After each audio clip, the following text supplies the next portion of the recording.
তাহলে আখেরি 4 সোমবার শরীর পালন করা কতটুকু প্রয়োজনটা মনে রাখতে হবে। এই মাসের শেষ ইয়ামুল আরবিয়া, ওই দিনটা পালন করা কীভাবে পালন করতে হবে? যা পালন করতে হবে নিয়ম হলো, সুন্নত হচ্ছে সকালবেলা এখন ফজর নামাজ পড়ে ইচ্ছে করলে কেউ গোসল করতে পারে, অথবা পানি দিয়ে ভালো করে হাত মুখ ধুইতে পারে, এটা সুন্নত। এরপরে সে তার সাধ্য সামর্থ্য ভালো খাবারের ব্যবস্থা করবে, সে তার নিজের পরিবার নিয়ে খেতে পারে, অথবা মানুষকে দাওয়াত দিয়ে খাওয়াইতে পারে, এটা দুটোই সুন্নত। এরপরে তার সাধ্য সামর্থ্য অনুযায়ী সে কিছু ন্যাক কাজে পয়সা খরচ করবে, অর্থাৎ দানও করতে পারে, হাদিয়া তোফা দিতে পারে। এই দুইটাই সুন্নত।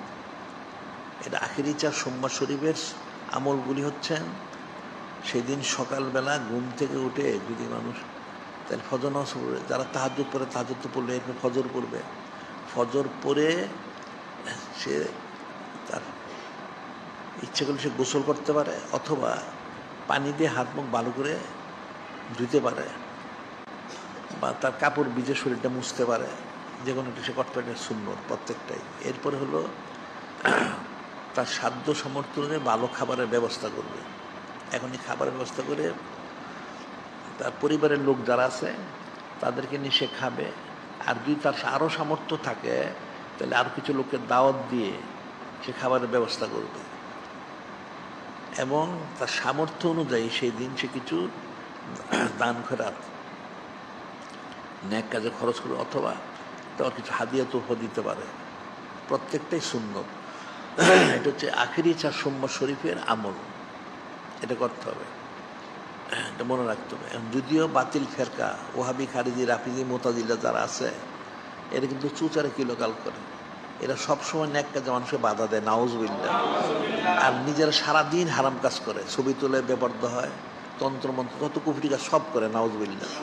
তখন কিন্তু সে বাধা দেয় না, কিন্তু মুসলমানরা যখন ন্যাক কাজ করবে তখন সে বাধা দেয়, নাউজুবিল্লাহ। এদের সাথে শয়তান আছে, ইবলিস আছে, এই জন্য এটা কিন্তু ফিকির করতে হবে। আখেরি 4 সোমবার শরীফ অনেক ফজিলতের কোনো শেষ নাই। কোরআন শরীফ হাদিসে অনেক বর্ণনা আছে। কাজে এই মাসের জন্য হলো সেটা 28 সফরে পালন করতে হবে। এটা প্রত্যেকে মনে রাখবা, প্রত্যেকের সামর্থ্য অনুযায়ী। এখানে অতিরিক্ত কিছু বলা হয় না। মানুষ তো খাওয়া দাওয়া করি, নাস্তা তো খায় সকালে প্রত্যেকেই। তোমার সামর্থ্য একটু ব্যতিক্রম ব্যবস্থা করলো, তার নিজের পরিবার সবাইকে খাওয়া, আর যদি পারো কাউকে 2-4 জনকে দাওয়াত দিয়ে খাওয়াইলে, আর কিছু দান খয়রাত করতে পারো, কিছু হাদিয়া তোফা দিতে পারো। এখন যাদের বাড়ি যদি দানের বাক্স থাকে সেখানে নিচে দিতে রাখতে পারো কিছু টাকা পয়সা। আবার সেই শিবের যে বাক্স আছে সেটা যদি থাকে সেখানে কিছু হাদিয়াও রাখতে পারো। দুইটাই করা যেতে পারে, দুইটাই সুন্নত, সামর্থ্য অনুযায়ী। প্রত্যেকের সামর্থ্য অনুযায়ী সেটা করতে পারে। আর যদি দানের বাক্স আর হাদিয়ার বাক্স না থাকে তাহলে তুমি আলাদা করে টাকা রেখে দাও, কিছু দান নেক কাজের জন্য খরচ করবে, এটা আলাদা করে দিলে, আর কিছু টাকা রাখলে আলাদা হাদিয়া তোফা দেওয়ার জন্য। তাইলে তোমার সুন্নতটা পালন হয়ে গেল, আর এদিকে আবার আইন পালন হলো, আবার খাবারের ব্যবস্থা করলে সবই হয়ে গেল। আর সকালে উঠে হাত মুখ ধোয়া, এটা তো কোনো কঠিন কিছু, অজু তো মানুষ করেই। তুমি তো অজু করে নামাজ পড়লা, আবার তুমি যদি হাত মুখ ধো বা গোসলও করো, অসুবিধা, গোসল তো মানুষ করেই প্রতিদিন কম বেশি, তাহলে সমস্ত সুন্নত পালন হয়ে গেল। এটা বিরাট একটা ফজিলত, সুবহানাল্লাহ। নূরে মুজাসসাম হাবিবুল্লাহ হুজুর পাশে ইত্তেবা হয়ে যাবে, এটা সোজা মনে করো না। আমভাবে হাদিস শরীফে আছে, মূর্খ লোক তো কিছুই জানে না, মান তামাসসাকা বিসুন্নতি ইনদা ফাসাদি উম্মতি ফালাহু আজরু মিআতি শাহীদ। অর্থ হলো, নূরে মুজাসসাম হাবিবুল্লাহ হুজুর পাক সাল্লাল্লাহু আলাইহি ওয়াসাল্লাম করেন, আমার উম্মত যদি মান ইনদা ফাসাদি উম্মতি বিসুন্নতি, আমার উম্মত আখিরি জামানায় একটা সুন্নতের যদি দৃঢ় আঁকড়িয়ে ধরে, নূরে মুজাসসাম হাবিবুল্লাহ হুজুর পাক সাল্লাল্লাহু আলাইহি ওয়াসাল্লাম নির্দেশ করেন, আখিরি জামানা কবে? 1000 হিজরি পর থেকে আখিরি জামানা। ওই সময় যেমন কোনো উম্মত একটা সুন্নতকে দৃঢ় ধারণ করে, মৃত্যু পর্যন্ত আমল করে, এখন আখিরি সম্মত প্রতিদিন করবা না, প্রতি বছর একবার করবা। যদি করে তাহলে প্রত্যেকটা সুন্নত মনে বিনিময়ে 100 শহীদ, কেমন বদর এবং উহুদের জিহাদে, যার তাদের মতো সময় ফজিলত, সুবহানাল্লাহ। এটা হলো হাদিসের বর্ণনা। এর ব্যাখ্যাটা কি জানো? এর ব্যাখ্যা হচ্ছে, আসলে মূল বিষয় হচ্ছে যে নূরে মুজাসসাম হাবিবুল্লাহ হুজুর পাক ওনার যে সুন্নত মোবারক, যে কোনো একটা সুন্নতে একটা পাল্লায় রাখা হয়, আর সৃষ্টির শুরু থেকে শেষ পর্যন্ত একমাত্র আল্লাহ পাক ব্যতীত সকলের আমল দেখে সৃষ্টি শুরু থেকে শেষ অনন্তকাল সেই জান্নাত পর্যন্ত, জান্নাতে যদি আমল করে এমন যদি সেখানে আমলটা আমল হিসেবে গ্রহণযোগ্য না, সৃষ্টি সুছেন যত সৃষ্টি যত আমল করবে, জিন ইনসান ফেরেশতা যা আছে সকলের আমল যদি এক পাল্লায় দেওয়া হয়, আর নূরে মুজাসসাম হাবিবুল্লাহ হুজুর পাক সাল্লাল্লাহু ওনার আমল যদি একটা সুন্নত একটা পাল্লায় দেওয়া হয়, এই পাল্লাটাই বাড়ি হবে। সুবহানাল্লাহ সাল্লাল্লাহু এটাই বাড়ি হবে। এটা মানুষ কিন্তু জানে না। যেমন এই জন্য ইজমা হয়ে গেছে একাধিক। একটা হইল ইন্না তুরবাত আল্লাহ আজমুন নবী আফজল মিনাল আরদের সময় হাত্তাল আরশেল আজিম। এখানে যদিও তারা বলতেছে যেই মাটি মোবারক নূরে মুজাসসাম হাবিবুল্লাহ হুজুর পাক ওনার সাথে ওনার নুরুত্তাব স্পর্শ মোবারকে রয়ে গেছে, সেই মাটি মানে ফজিলত হচ্ছে আসমান জমিন এমনকি আরশ থেকেও বেশি। সুবহানাল্লাহ সাল্লাল্লাহু আলাইহি ওয়াসাল্লাম। আরেকটা বলছে ফাইন্না আফজালু মতলুকান মিনাল কাবাতিল কুদসি হাত্তাল আরশেল আজিম।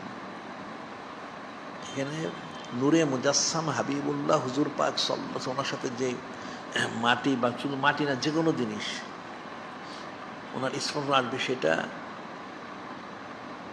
কাবা শরীফ কুরসি এমনকি আরশ আজিম থেকেও বেশি ফজিলতপূর্ণ। সুবহানাল্লাহ সাল্লাল্লাহু আলাইহি ওয়াসাল্লাম। এটাই স্বাভাবিক, যেহেতু নূরে মুজাসসাম হাবিবুল্লাহ হুজুর পাক সাল্লাল্লাহু আলাইহি ওয়াসাল্লাম ওনার সম্মানার্থে আল্লাহ পাক সব সৃষ্টি করেছেন। সুবহানাল্লাহ। ওয়াল্লাযী খালাকা লাকুম মা ফিল আরদি জামিয়া, আল্লাহ কোরআনে বলে দিয়েছেন সমস্ত কিছু সৃষ্টি করেছে একমাত্র নূরে মুজাসসাম হাবিবুল্লাহ হুজুর পাক সাল্লাল্লাহু ওনার খেদমত করার জন্য। সুবহানাল্লাহ।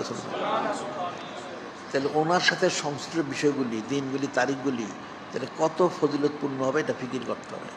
তাহলে আখিরি চার সোমবার শরীর ফজিলত কতটুকু, বারিশ ফজিলত কতটুকু, এটা ফিকির করতে হবে। ফিকির না করলে তো বোঝা যাবে না। মূর্খ লোক এগুলি বুঝবে না। এগুলি যারা মূর্খ এরা কোনোদিন বুঝবে না, আর এই বাতিল ফেরকার লোকগুলো কোনোদিন বুঝবে না, কারণ এদের সে বোঝার ক্ষমতাই নাই। এটা বোঝার জন্য যেটা সমাজের দরকার আছে, এই সমাজটা তাদের নেই, এই জন্য তারা চুচারে কিলোগাল করে। এই জন্য আমরা বলে থাকি যে প্রত্যেকটা আইমুল্লাহ শরীফ অনেক গুরুত্ব দিয়ে পালন করা উচিত, অনেক গুরুত্ব দিয়ে। সাধারণভাবে যেমন শবে বরাত শবে কদর বলা হয়, শবে বরাত হাদিস কোরআন শরীফ আছে, শবে কদর কোরআন শরীফ আছে, অনেক ফজিলত। তাহলে শবে বরাত শবে কদর আসছে থেকে, শবে বরাত শবে কদরের ফজিলত কোথায় পাওয়া গেল, কে পাইল, কীভাবে পেল? সমস্ত কিছুতে একমাত্র নূরে মুজাসসাম হাবিবুল্লাহ হুজুর পাক সাল্লাল্লাহু আলাইহি ওনার সম্মানার্থে সকলে পেয়েছে। সুবহানাল্লাহ। তাই যদি হয়ে থাকে তাহলে ওনার সম্মানার্থে সকলে সম্মান, তাহলে ওনার ফজিলত কত এটা মানুষ কোনোদিন বাসাতে প্রকাশ করতে পারবে না। তাই যদি আল্লাহ পাক ওনার ফজিলত কত, ঠিক তদ্রুপ নূরে মুজাসসাম হাবিবুল্লাহ হুজুর ওনার ফজিলত মোবারক। সুবহানাল্লাহ। এটা ফিকির করতে, ফিকির না করলে কখনোই বোঝা সম্ভব না। কাজে আখিরি চার সোমবার পালন করতে হবে। এরপরে আমরা যে বলি 12 শরীফ পালন করার জন্য বেশি করে এটা পালন করতে হবে। অনেক ফজিলত, অনেক ফজিলত। এটা কল্পনাতীত বিষয়, এটা মানুষ জানে না। সাধারণভাবে ইন্না জিকরা সলিনে তানজিলুর রহমান, কোনো ন্যাক্কারে আলোচনা করলে সেখানে রহমত বর্ষিত হয়। তাহলে নূরে মুজাসসাম হাবিবুল্লাহ হুজুর পাক সাল্লাল্লাহু আলাইহি ওনার আলোচনা করলে কী বর্ষিত হবে এটা মানুষ জানে না। এটা একটু সূক্ষ্ম বিষয়, কঠিন বিষয়। কাজে এই জন্য প্রত্যেকটা আইয়ামুল্লাহ শরীফ পালন করা আমভাবে শুধু খাস বেটি হলো ফরজ, সম্মান করা ফরজ, এহনত করা কুফরি, এহনত করলে সে জাহান্নামী হবে।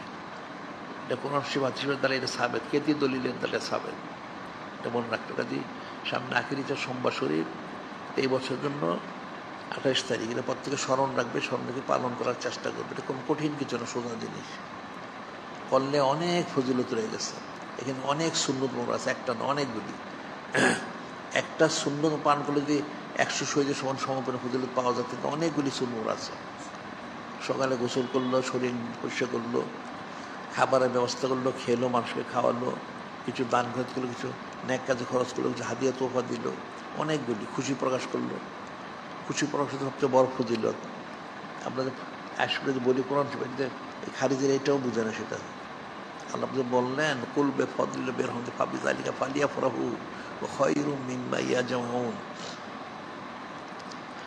এই যে খুশি প্রকাশ করাটা মানুষের সমস্ত আমল থেকে বেশি ফজিলতপূর্ণ। সুবহানাল্লাহ সাল্লাল্লাহু আলাইহি ওয়াসাল্লাম। এখানে নামাজ, রোজা, হজ, যাকাত ইত্যাদি আবাদতের কথা বলা হয় না। বলা হচ্ছে যে আমরা যে নূরে মুজাসসাম হাবিবুল্লাহ হুজুর পাক সাল্লাল্লাহু আলাইহি ওয়াসাল্লামকে লাভ করতে পারলাম, এই জন্য খুশি প্রকাশ করতে সবচেয়ে বড় ইবাদত। সুবহানাল্লাহ সাল্লাল্লাহু আলাইহি ওয়াসাল্লাম। কারণ ওনার জন্য খুশি প্রকাশ করতে পারলে সে সমস্ত ন্যাক কাজ করতে পারবে, আর খুশি প্রকাশ করতে না পারলে কিছুই সে করতে পারবে না। এটা কঠিন একটা বিষয়, এটা মনে রাখতে হবে।